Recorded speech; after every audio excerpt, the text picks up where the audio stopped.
Trick Shooting, another Zapper game. This game features the dog from Duck Hunt. So that's kind of cool. Batman Returns never came out in Japan, so based on the second movie now. This one does play, like I say, it's scrolling beat 'em up. I think during this time, Japan was more so focused on just making, Super Famicom games, where it's like, oh, there's a new game for the NES? Nah, we've kind of moved on from that already. I don't know if that's true or not. I'm just complete assumption. Why you gotta have Battle Chess? The slowest moving chess game of all time. Battleship, however, I like Battleship. Battleship was a favorite board game of mine growing up.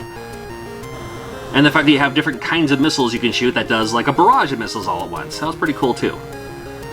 Battletoads and Double Dragon never came out in Japan. So now you have the guys from Battletoads and the guys from Double Dragon. Don't get it twisted. It's just another Battletoads game. I mean, it's like the Battletoads engine.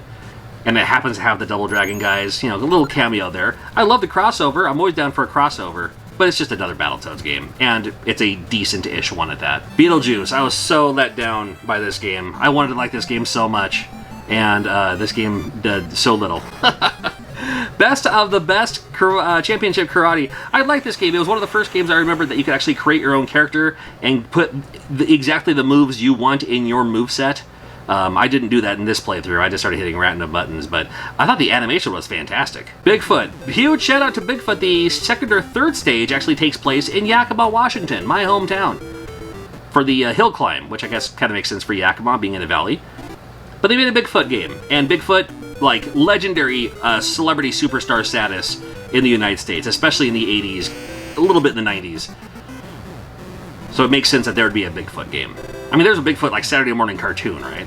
Bill and Ted's Excellent Video Game Adventure never came out in Japan. I wish it also never came out in the United States. But it was certainly an experience to behold. And for your viewing pleasure, here is 8-bit Keanu Reeves along with 8-bit George Carlin. This might be the only time we've seen an 8-bit George Carlin in video games. I don't know. Billy Elliott's NASCAR Challenge.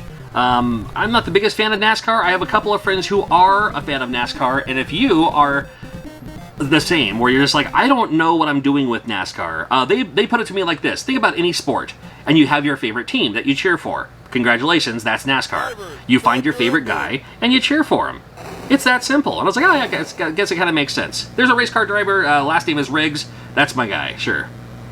Or maybe choose your favorite guy depending on who your favorite sponsor is. I don't know. Oh, we got the Blues Brothers. Here's another interesting one. Blues Brothers never came out in Japan. I love this graphic of this Blues Brother here. I absolutely love it. I think it looks great. Bram Stoker's Dracula. It's Dracula. This game, if you're not familiar, it actually plays really well. It's actually a really, really neat game. So, unfortunately, didn't come out in Japan. Breakthrough, you're going to see a lot of games from Data East, I noticed on this list too. Data East. Breakthrough was an arcade game ported over to the NES.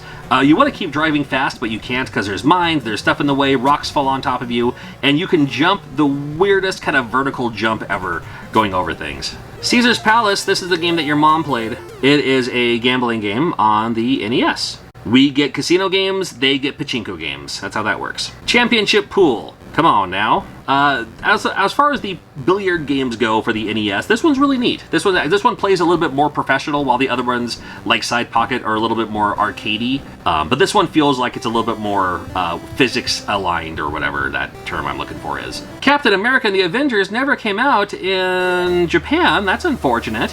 Well, this came out during a time, this is far before the Avengers films. So during this time, Captain America was one of the top guys. I mean, still is. But Captain America was like way up the list on lead Marvel superhero guys. And Hawkeye is kind of the other guy on here too.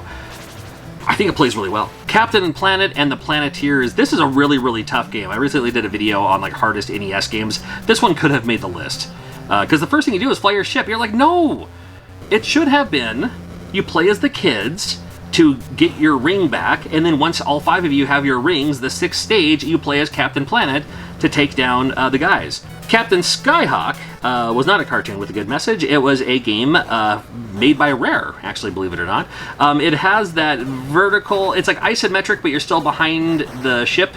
So like instead of you being isometric, everything else is isometric. I don't know, that's pretty cool. Another casino game in Casino Kid 2. I guess Casino Kid 1 did come out in Japan. Casino Kid 2 didn't.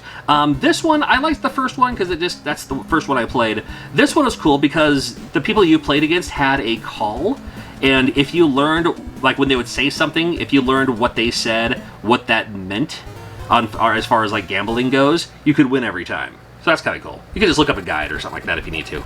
Caveman Games, another game from Data East here, did not come out in Japan. It's unfortunate here. I love the mate tossing has always been my favorite one, but the different little caveman games for PCs and stuff. And when this game was first announced, it was going to be called Caveman Olympics, and I thought that was a great pun.